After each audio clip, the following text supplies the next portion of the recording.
Just after midnight on September 7, 1870, Captain Hugh Talbot Burgoyne stood on the bridge of Her Majesty's ship Captain, watching his deck disappear under black Atlantic water. 18 degrees of heel, wind at 60 knots, waves 50 feet high off Cape Finisterre, nearly 500 men aboard, most of them sleeping. The ship was rolling to starboard for the third time in 2 minutes. Burgoyne had won the Victoria Cross for valour as a young man. He had faced enemy fire without flinching, but the enemy he faced now was more terrifying than any human foe. His ship, the pride of the Royal Navy, the most powerful seagoing battleship in the world, was 6 feet 8 inches above the waterline. The ship she sailed alongside, HMS Monarch, had 14 feet of freeboard. That difference of 7 feet 4 inches was about to kill everyone aboard. 37 years old, decorated war hero, Captain Hugh Talbot Burgoyne commanded this ship. 51-year-old Captain Cowper Phipps Coles was also on that deck. The ship bore his name, not officially, but everyone in the Royal Navy knew Captain was his design, his vision, his obsession. For 14 years, Coles had fought the Admiralty, fought the Naval Controller, fought the Chief Constructor, fought anyone who said his revolutionary turret ship design was unsafe. He had gone to Parliament, he had gone to the press, he had gone to the public, he had won. They had built his ship exactly as he specified. Low freeboard for reduced target profile, massive rotating gun turrets mounting 12-inch guns, full sailing rig on tripod masts, the hurricane deck suspended above the turrets. Everything he demanded. Now, at 18 degrees heel with water pouring across the main deck, Coles realized his critics had been right. The Admiralty's chief constructor, Edward James Reed, had objected to every aspect of this design. Vice Admiral Sir Robert Spencer Robinson, the controller of the Navy, had raised concerns in 1866 when the design was approved. Both men had calculated the center of gravity. Both men had predicted disaster. Both men had been overruled, not by superior technical knowledge, not by better calculations, by public opinion, by newspaper editorials, by questions in Parliament. Captain was built because the British public demanded it. The court-martial would later engrave this verdict on brass plaques in St. Paul's Cathedral. The ship was built in deference to public opinion expressed in Parliament and through other channels, and in opposition to the views and opinions of the controller and his department. That night, as Captain rolled past 18 degrees toward 21 degrees, past the point where her writing moment peaked, those words had not yet been written. But the physics that made them inevitable was already in motion. The story begins 15 years earlier, in the Crimean War. 1855. Captain Cowper Phipps Coles, then 36 years old, serving in the Black Sea. The British and French navies were bombarding Russian fortifications. Traditional naval tactics meant ships anchored broadside to the target, guns firing through fixed ports in the hull. Effective against other ships, ineffective against shore fortifications. Coles had an idea. He and a group of British sailors constructed a raft. They mounted guns on the raft. They protected the guns with a rotating armoured cupola. They named it the Lady Nancy. They used it to shell the Russian town of Taganrog on the Sea of Azov. The Lady Nancy proved a great success. The concept of protected, rotating guns could change naval warfare. Coles understood this immediately. After the war, he filed a patent on March 10, 1859, a revolving gun turret, armour plating in a cylinder, rotating on rollers mounted to the deck. Guns inside the turret could fire in any direction without the ship needing to maneuver. Revolutionary concept. The Admiralty ordered a prototype in 1859. They installed it on the floating battery Trusty. Trials in 1861 were successful. The turret worked. The guns fired accurately. The armour protected the crew. Coles became famous. The press called him a visionary. Prince Albert, consort to Queen Victoria, wrote letters supporting turret ship construction. The public embraced Coles as the plucky inventor fighting bureaucratic resistance. But Coles was not satisfied with turrets on coastal defence vessels. He wanted ocean-going battleships with turrets, low freeboard to reduce target profile, full sailing rigs for extended range, and the heaviest guns the Royal Navy could mount. The Admiralty, specifically Chief Constructor Edward Reed, explained why this combination was impossible. Low freeboard meant waves washing over the deck in heavy seas. Full sailing rigs meant tall masts raising the center of gravity.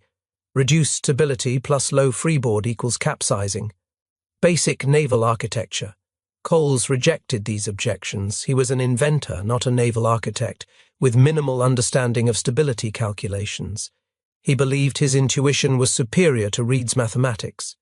When the Admiralty approved construction of HMS Monarch, a turret ship designed by Reed with 14 feet of freeboard, Coles attacked Reed publicly, claiming Reed was a hidebound reactionary and that Monarch's design was inferior. Edward Reed was 33 years old when he became chief constructor in 1863. Young, brilliant, with deep understanding of naval architecture and engineering. He had designed Britain's first true iron battleships. He understood the physics of stability. He knew that low freeboard and tall masts were a fatal combination. When Coles submitted his single turret design in 1864, Reed reviewed the plans and wrote a devastating critique. The ship was too heavy, the freeboard was too low, the center of gravity was too high, the design would produce an unsafe vessel. Coles responded by going to the newspapers. The mid-Victorian era was a time when newspaper circulation was exploding and public opinion could pressure government institutions. Coles portrayed himself as the lone genius fighting Admiralty obstruction. Editorials in the Times supported him. Parliament raised questions. Why was Britain lagging behind America in turret ship technology? The American USS Monitor had fought at Hampton Roads with great success. The arguments ignored that American monitors were coastal vessels that did not cross oceans or carry full sailing rigs. In 1865, the Admiralty established a committee to study turret ship design. Coles declined to participate, claiming illness. The committee concluded that turrets were effective, but Coles's single turret design was impractical. They recommended a two-turret design with proper freeboard, which became HMS Monarch. Coles launched an aggressive campaign, accusing Reed of sabotage and Robinson of incompetence. The campaign worked. In January 1866, the Admiralty terminated Coles' consultant position. 1 month later, after protests from his supporters, they reinstated him and agreed to let him design his own ship as a private venture. If it succeeded, Coles would be vindicated. If it failed, the blame would fall on Coles and the private contractor, not the Royal Navy. Coles selected Laird Brothers' shipyard at Birkenhead. Laird Brothers had extensive experience building iron warships. They had built turret ships for Denmark, for Peru, for other nations. They submitted 2 possible designs in July 1866. The design called for 8 feet of freeboard. Reed and Robinson immediately raised objections. 8 feet was dangerously low for an ocean-going ship with full sailing rig. Robinson noted that low freeboard would cause flooding on the gun deck. Reed criticized the weight estimates and the high center of gravity, the First Lord of the Admiralty. At the time was Sir John Pakington, a political appointee with no naval experience. Pakington supported Coles. When Reed refused to approve the blueprints, Pakington informed him he did not have authority to refuse. Reed changed his approval to not objected to. A bureaucratic way of saying, I think this is dangerous, but I cannot stop it. The contract was approved November 18, 1866. Construction began. If you want to see how this experimental battleship performed when it finally put to sea, hit that like button. It helps us share more forgotten military history stories. Subscribe if you haven't already. We're bringing you detailed histories twice a week. Back to Captain. HMS Captain was laid down January 30, 1867 at Laird Brothers' shipyard in Birkenhead. The specifications were ambitious: 320 feet long, 53 feet beam, design displacement 6,960 long tons. 2 turrets positioned fore and aft, each mounting 2 25-ton, 12-inch muzzle-loading rifled guns, the largest naval guns in service at the time. Steam engine producing 5,400 indicated horsepower driving a single screw. But the real controversy was the sailing rig. 3 masts, the tallest masts in the Royal Navy at that time. More sail area than any British warship then afloat. Coles insisted the ship needed this massive sail plan to achieve the speed and range required for a first-rate battleship. The masts created immediate problems. Traditional sailing ships had rigging that ran from the masts down to the main deck. Hundreds of lines, ropes, stays, shrouds, all of it necessary to control the sails. But turrets needed clear fields of fire. Rigging in the way would be cut to pieces when the guns fired. Other naval architects had solved this problem by placing turrets amidships with a flying deck above them. Rigging attached to the flying deck, leaving the turret deck clear. Coles rejected this solution. He wanted the turrets positioned fore and aft for maximum arc of fire. His solution was the hurricane deck, a complete platform deck built above both turrets, extending from bow to stern. All rigging attached to the hurricane deck. The turrets below had completely clear fields of fire in any direction. On paper, the hurricane deck was brilliant. In practice, it was a death sentence. The hurricane deck measured 40 feet wide and ran the length of the ship. It was built of timber and iron, supported by iron pillars rising from the main deck. The deck itself was 8 feet above the waterline when the ship was upright. When the ship heeled, the hurricane deck became an enormous surface catching wind. The physics were simple. A flat surface 8 feet above the water, 40 feet wide, 200 feet long, angled into a strong wind. The pressure was immense. Every degree of heel increased the surface area exposed to the wind. Every degree of heel pushed the ship over farther. The hurricane deck acted like a lever arm, amplifying the wind's force. Naval architects call this the windage problem. Every surface above the waterline that catches wind creates heeling moment. The higher above the waterline, the greater the heeling moment. The hurricane deck was positioned at the worst possible location, high enough to create enormous leverage, large enough to catch tremendous wind pressure. Coles either did not understand this or chose to ignore it. Construction proceeded through 1867 and 68. Coles was rarely present at the shipyard. He was in poor health. Some sources describe him as frequently bedridden. He sent letters with instructions and requirements but did not personally supervise day-to-day work. This was a critical failure. Laird brothers were experienced shipbuilders, but they were building to Coles' specifications. When problems arose, there was no one present with authority to approve changes. The design called for wrought iron armor plating 8 inches thick at the belt, 6 inches on the turrets.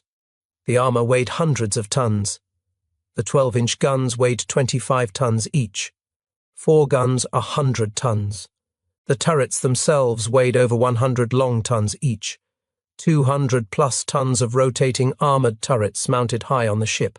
The hurricane deck added more weight. The massive masts and rigging added more weight. The steam engine and boilers added weight.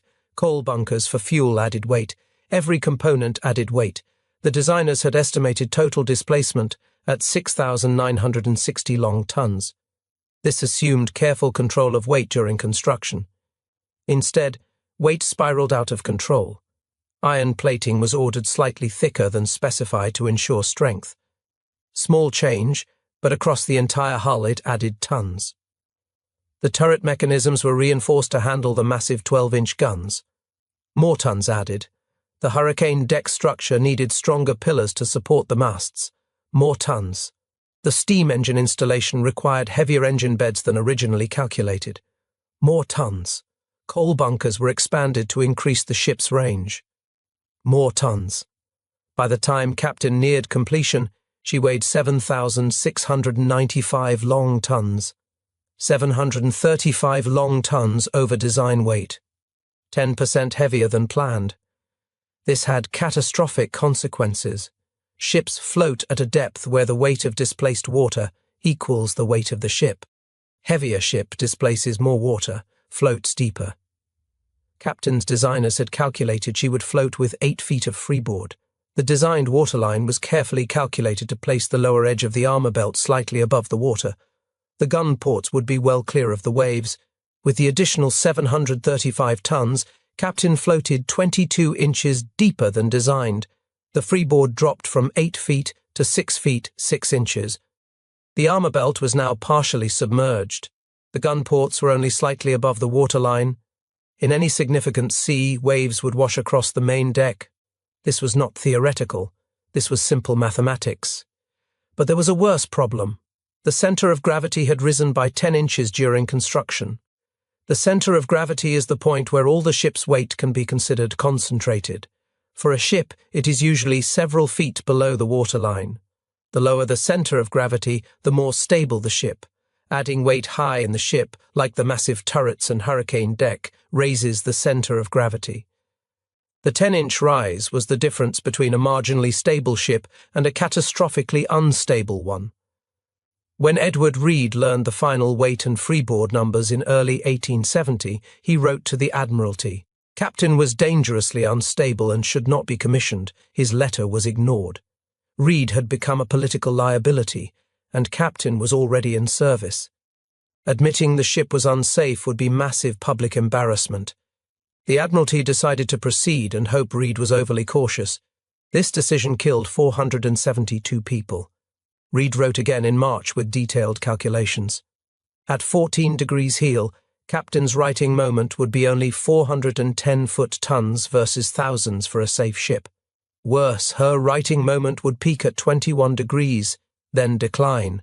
Ships with this inverted stability curve could not recover from heavy rolls. Robinson agreed but had no power to stop operations. Captain's commanding officer was Captain Hugh Talbot Burgoyne, age 37. He had won the Victoria Cross in the Crimean War and came from a distinguished military family. When he took command on April 30, 1870, nobody told him the ship was fundamentally unstable. Nobody showed him Reed's calculations. Nobody explained she could capsize if she heeled past 21 degrees. The Admiralty did not tell him because they did not want to admit they had allowed an unsafe ship to be built.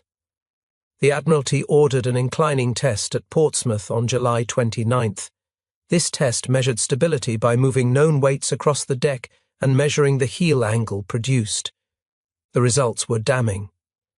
At 14 degrees heel, Captain's righting moment was only 410 foot-tons versus 60,500 for Monarch.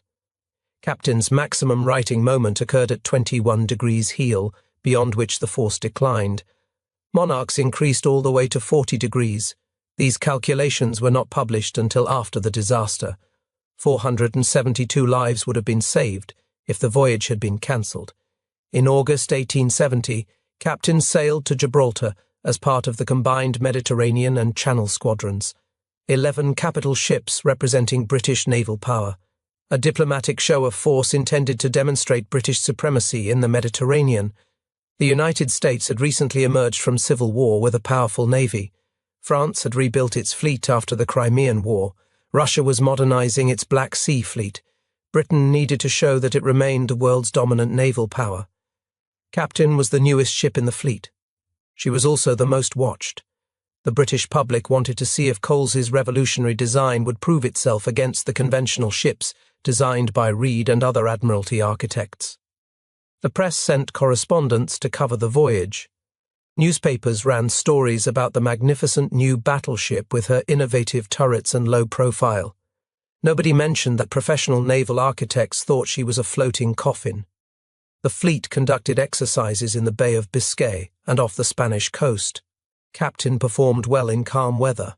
She was fast under sail, achieving speeds over 13 knots with a favourable wind. Her steam engine provided good power when needed. The turrets rotated smoothly, and the guns could be loaded and fired efficiently. Officers aboard other ships watched Captain with interest. She did look formidable. Low in the water, sleek profile, massive guns in armoured turrets. She looked like the future of naval warfare. What they could not see was the narrow margin between operational and catastrophic. In calm weather with light winds, Captain was stable enough. But stability is measured under stress. How does the ship behave in heavy weather? How does she handle when waves are washing over the deck? How does she respond when strong winds press on her massive sail area? These questions would be answered in September. Gunnery trials were conducted off Vigo, Spain in late August.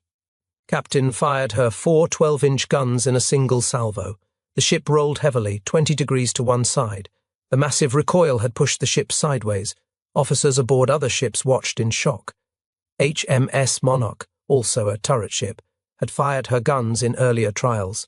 Monarch rolled significantly less when firing full broadsides. HMS Hercules rolled even less. Captain was less stable than every other ship in the fleet, so unstable that firing her main battery pushed her to within 1 degree of her maximum righting moment. But the trial was judged a success because Captain achieved good accuracy. 3 of her 4 total hits came from the carefully aimed first salvo. The fact that firing those guns nearly capsized the ship was treated as a minor issue. The trial should have resulted in Captain being immediately withdrawn. Instead, it was treated as validation. This was willful blindness. Everyone wanted Captain to succeed.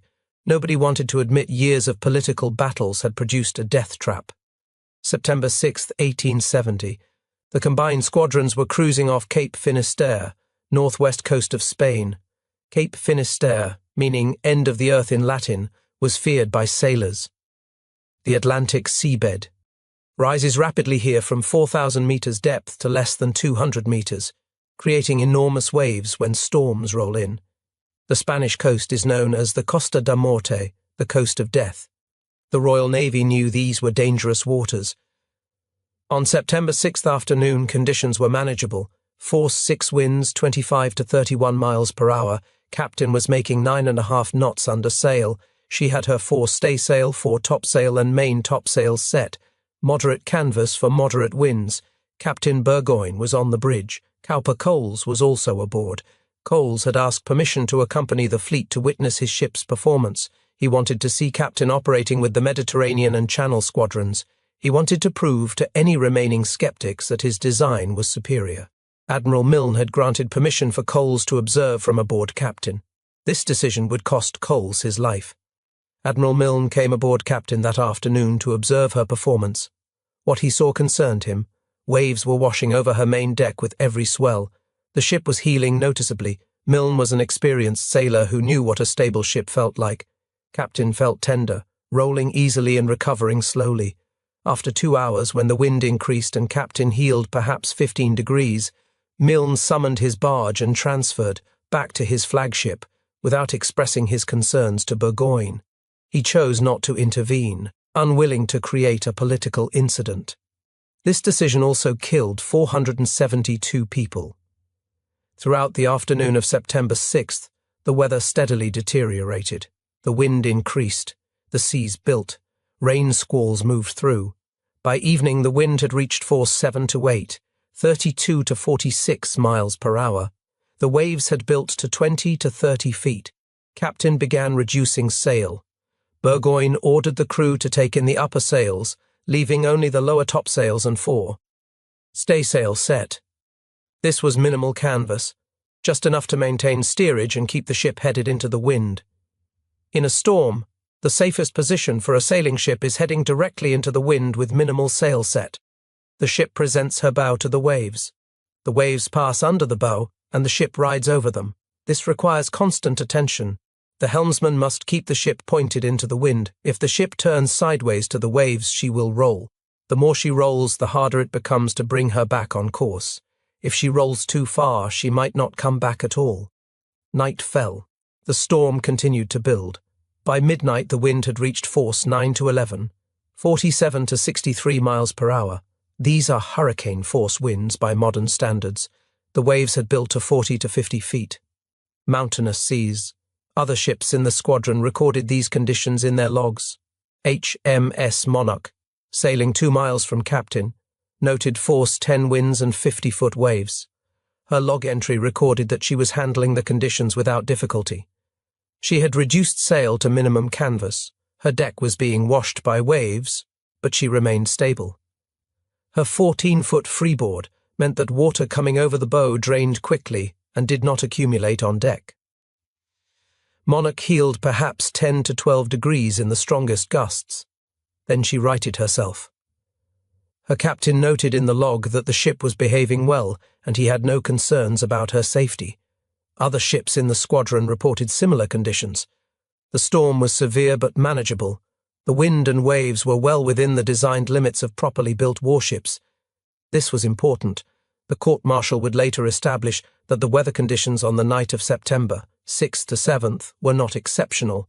They were simply typical Atlantic storm conditions that any first-rate battleship should be able to handle. Cowper Coles was aboard. He had sailed with his ship to witness her vindication. For 14 years he had fought for this design. Now he was watching it struggle in conditions that the other ships in the fleet handled without difficulty. Shortly after midnight, a new watch came on duty.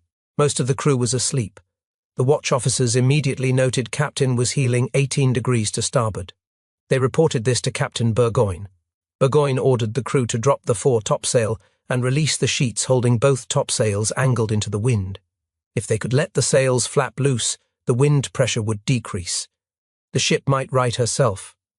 The order came too late. Other ships in the squadron recorded wind speeds reaching 60 knots. Force 11 on the Beaufort scale, waves 50 feet high. Captain heeled past 18 degrees. Burgoyne and his officers knew what that meant. The inclining test had not been published yet, but experienced sailors could feel when a ship was reaching her limits.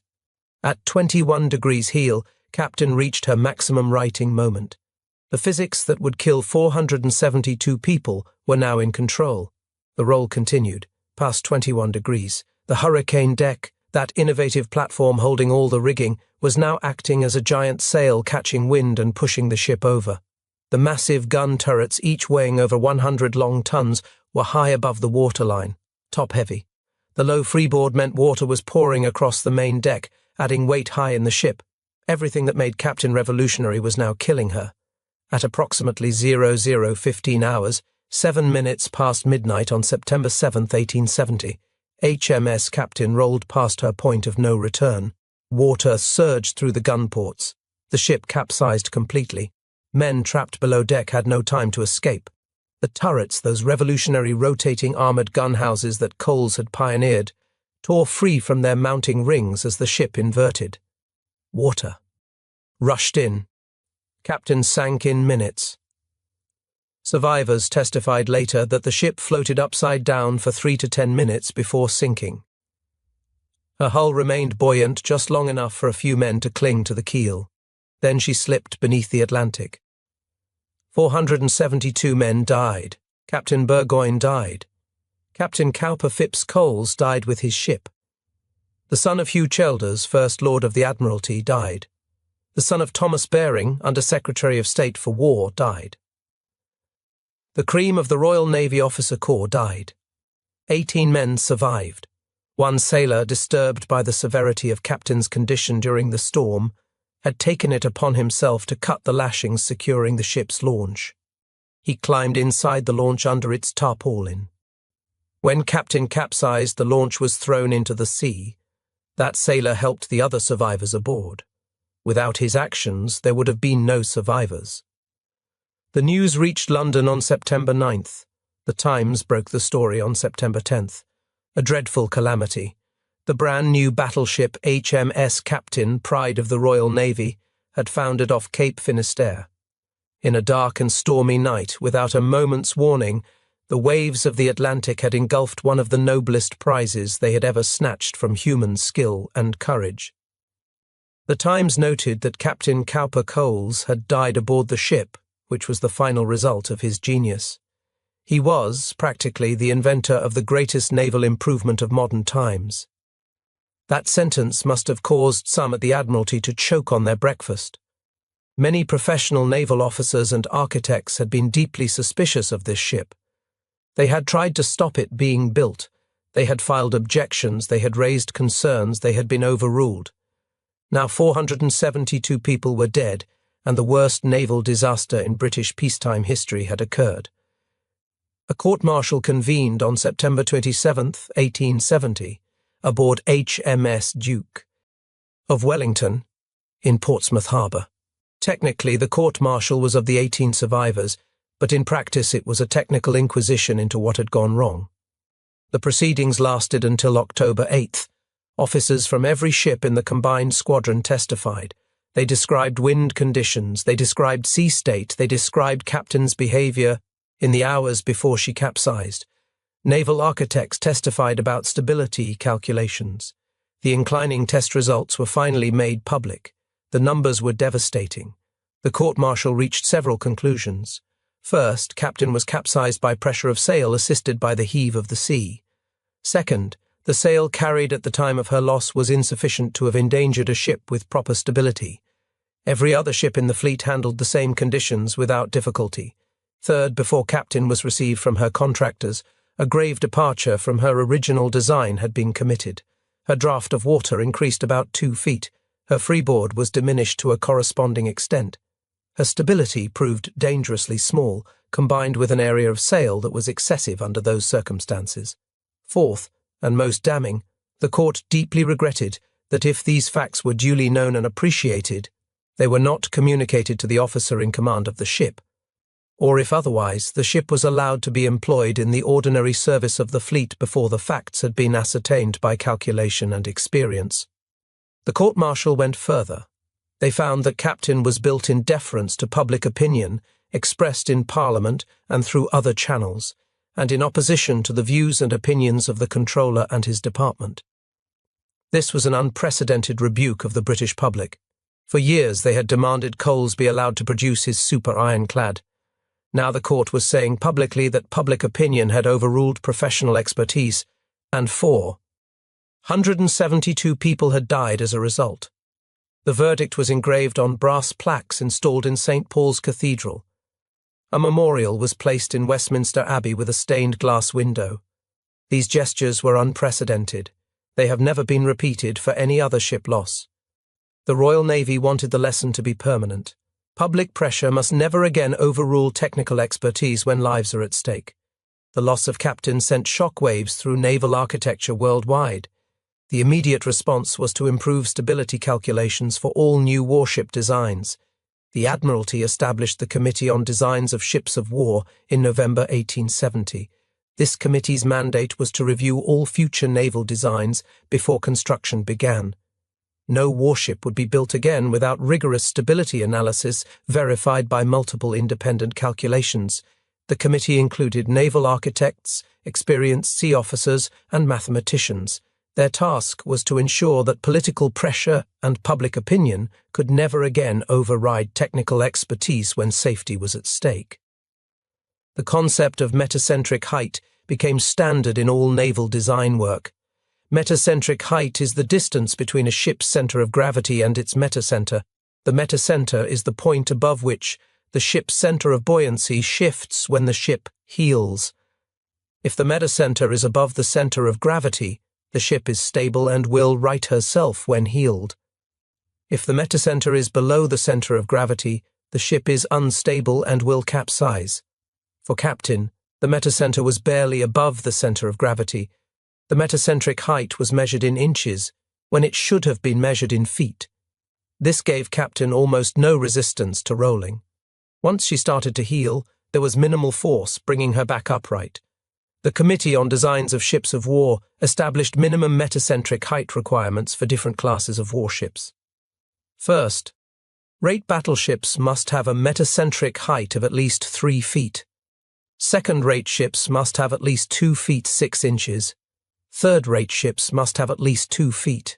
These were not arbitrary numbers, they were calculated based on the forces that ships would experience in Atlantic storm conditions. A ship with proper metacentric height could heel to 30 or 40 degrees in a storm and still right herself. Captain's metacentric height had been less than 1 foot.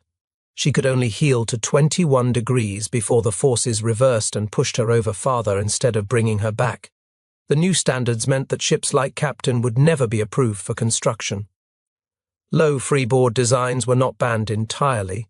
Ships could still be built with modest freeboard if other aspects of the design provided adequate stability.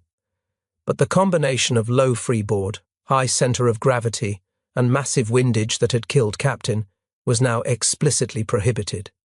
Naval architects had to demonstrate through calculation that any new design could survive force 10 winds and heavy seas without exceeding safe heel angles. The disaster also accelerated the end of hybrid sail and steam battleships. Through the 1860s and early 70s, most battleships carried both steam engines and full sailing rigs.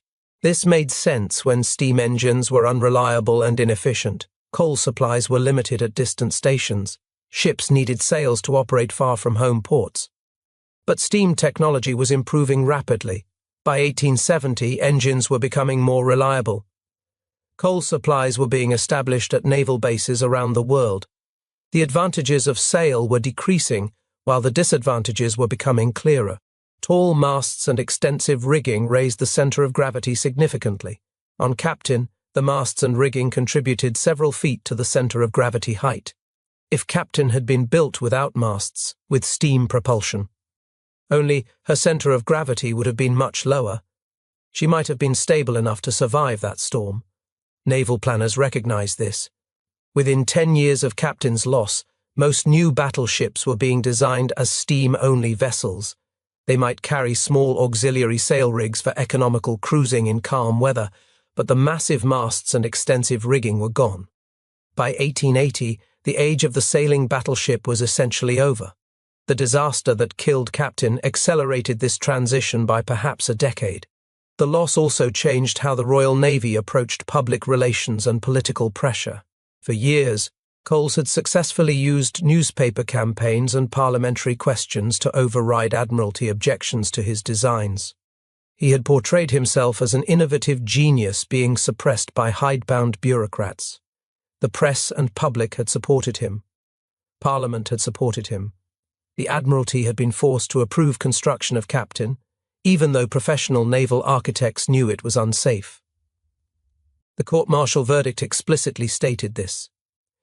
The ship was built in deference to public opinion in opposition to expert advice. This verdict was a stunning rebuke of public pressure on defense policy. The Admiralty used it to establish new protocols. Technical decisions about ship design and safety would be made by qualified naval architects and experienced officers. Public opinion and political pressure would not be allowed to override these technical judgments. If a design was judged unsafe, it would not be built regardless of public demand. This policy was not always followed perfectly in subsequent years. Political pressure still influenced naval policy. But never again would the Royal Navy approve construction of a ship that its own experts had explicitly declared unsafe. The memory of 472 dead men was too powerful. HMS Monarch, the ship Edward Reed designed and Cowper Coles had attacked so viciously, served for decades.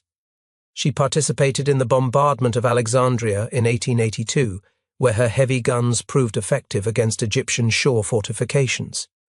She served as a harbour guard ship through the 1890s. She was finally sold for scrap in 1905, 35 years after Captain sank. Monarch proved that turret ships could be safe and effective if properly designed. High freeboard provided reserve buoyancy and prevented flooding. Proper calculation of stability ensured she could handle heavy weather. Conservative design that prioritized seaworthiness over minimizing target profile meant she could operate safely in the worst conditions the Atlantic could produce. Reed's design philosophy had been completely vindicated, but Reed's career still suffered. He had resigned from the Admiralty in July 1870, 3 months before Captain sank. He was exhausted by years of public attacks from Coles and his supporters. He was frustrated that political appointees kept overruling his technical judgments. After resigning, Reed worked as a private naval architect. He designed ships for foreign navies including Spain, Chile, and Brazil. Some of his private designs were excellent. Others were less successful. Reed also entered politics, serving as a Member of Parliament from 1874 to 1890. But he spent much of his parliamentary career criticizing his successors at the Admiralty. He attacked their designs publicly, often unfairly. He became the same kind of obstructionist critic that Coles had been. This damaged Reed's reputation. He died in 1906, a bitter man who felt his contributions had never been properly recognized.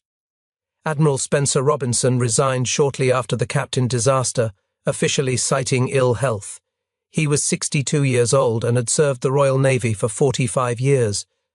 Robinson had understood from the beginning that Captain was unsafe. He had raised objections to the design. He had supported Reed's technical assessments, but he had been unable to prevent the ship's construction because political pressure was too strong. Robinson retired to his estate and died in 1882. He never spoke publicly about the Captain disaster. His private papers, released decades later, revealed his frustration and sense of helplessness as he watched political forces push forward a design he knew would kill people. Hugh Challders, the First Lord of the Admiralty who had supported Coles and overruled Reed and Robinson, also resigned in March 1871, 6 months after the disaster. He claimed the resignation was for personal reasons. Everyone understood it was because his son had died aboard Captain. Childers returned to politics years later and eventually served as Chancellor of the Exchequer under William Gladstone. But the loss of his son aboard a ship that he had politically pushed forward haunted him for the rest of his life. Friends reported that he rarely spoke of Captain, but when he did, he was visibly distressed. He died in 1896. Cowper Coles died at age 51 with his reputation destroyed. Before September 7, 1870, he was celebrated throughout Britain as an innovative genius. Newspapers printed glowing profiles. Parliament praised his contributions to naval technology. The public viewed him as the heroic inventor fighting bureaucratic obstruction. After the court-martial verdict was published, all of that reversed. The press now portrayed him as an obsessive amateur who had refused expert advice and gotten 472 men killed. The turret system he pioneered continued to be used, but credit went to Reed and later naval architects who had developed practical, safe turret ship designs. Coles' insistence on low freeboard, his refusal to understand stability calculations, his public attacks on anyone who disagreed with him, all of it overshadowed his genuine contributions to naval technology. His family suffered from the stigma. His widow, Emily, received a small pension but lived in obscurity.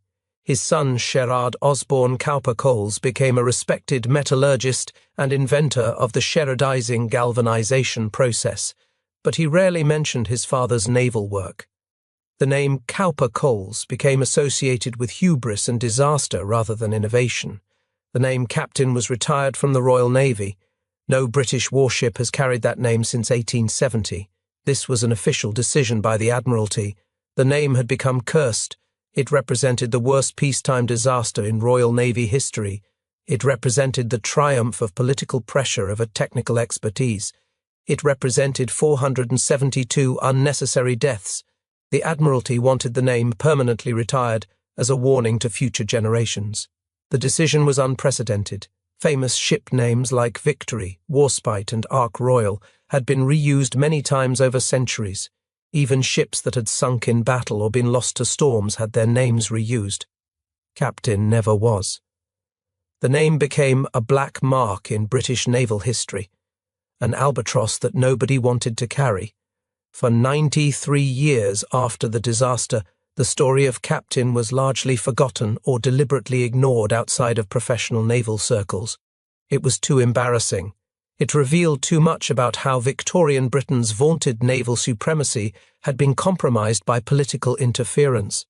It showed how public pressure and media campaigns could produce catastrophic results. The British public preferred to remember Trafalgar and other glorious victories. They did not want to remember Captain. Historians wrote about the Monitor and Merrimac. They wrote about the Battle of Lissa in 1866, where ironclads fought each other for the first time. They barely mentioned Captain. In 1963, British journalist and naval historian Arthur Hawkey published a comprehensive book titled H.M.S. Captain. Hawkey had spent years researching the disaster. He reviewed Admiralty records, court-martial transcripts, survivors' testimonies, and contemporary newspaper accounts. His book brought the Captain's story back into public consciousness for the first time in decades. Hawkey's conclusion was blunt. The disaster was caused by political interference in technical decisions. Cowper Coles had been allowed to build an unsafe ship because he had powerful political allies and media support. Edward Reed and Robert Spencer Robinson had been correct in their objections, but had been overruled for political reasons. 472 men had died because Victorian Britain's politicians and public had refused to trust their own experts. Hawkey's book sparked renewed interest in the disaster. Naval historians began examining the case as an example of how not to design warships. Engineering schools used Captain as a case study in the importance of proper stability calculations. Political scientists used the case to illustrate the dangers of public pressure overriding expert judgment on technical matters. Modern naval historians view Captain as a case study in how not to design warships. The fundamental problem was that Coles tried to optimize multiple incompatible characteristics simultaneously. Low freeboard to reduce target profile, heavy guns in armored turrets requiring high mounting, full sailing rig requiring tall masts, fast speed under sail requiring large sail area. You cannot have all of these features on one ship. Physics does not allow it. Coles believed his intuition about ship design was superior to mathematical calculation. He was wrong. Edward Reed understood that ship design required trade-offs. You could have low freeboard and light guns, or high freeboard and heavy guns. You could have full sailing rig with moderate armor, or reduced sailing rig with heavy armor. But you could not have everything.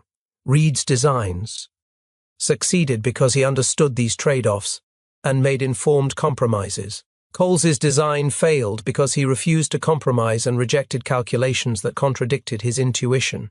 The wreck of HMS Captain lies somewhere off Cape Finisterre, Spain. For 153 years, her location remained unknown.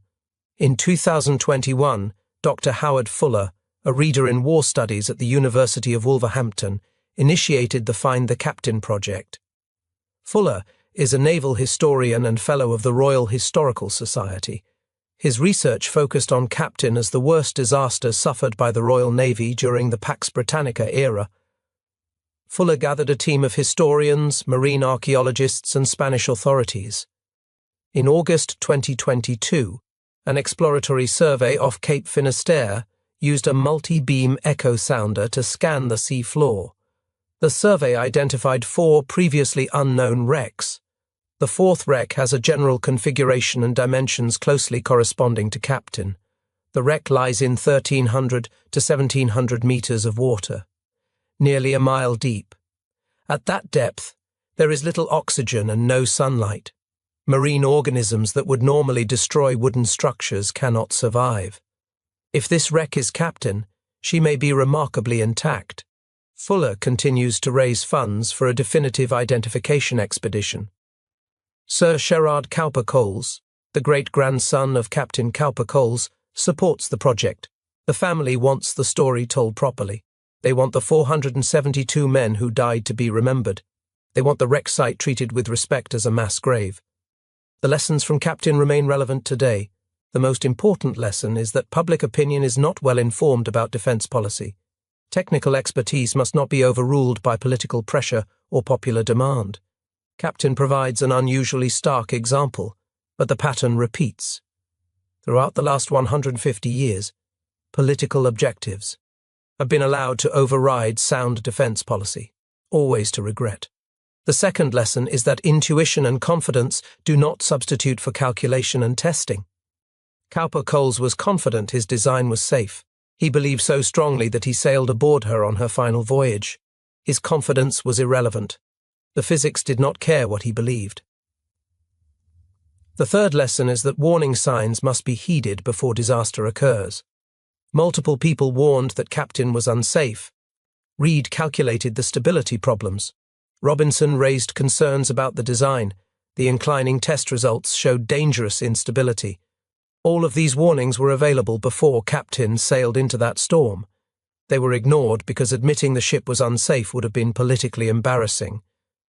472 people died because embarrassment seemed worse than cancelling a voyage. The story of HMS Captain is the story of the worst battleship ever built, but it is more than that. It is a story about the dangers of overconfidence. It is a story about the price of ignoring expert advice. It is a story about how technological innovation without proper understanding of fundamental principles can produce catastrophe. It is a story about nearly 500 men who boarded a ship believing it was safe, trusting that their officers and their government would not send them to sea in a death trap. They were wrong to trust. The government had sent them to sea in a death trap because political considerations outweighed safety. When Captain rolled past 21 degrees heel in the early morning of September 7, 1870, physics took over.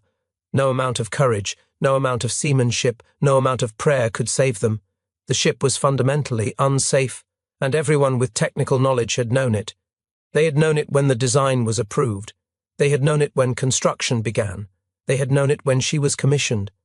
They had known it when she sailed. And they had done nothing to stop it.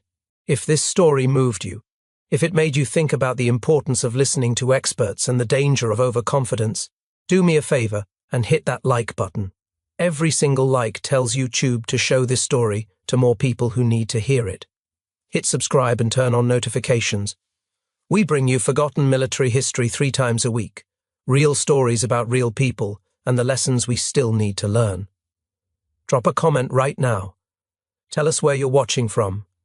Tell us if you've ever visited Cape Finisterre or if you've served in any navy. Tell us what you think about the balance between innovation and safety. Your comments keep this community alive. This is not just history.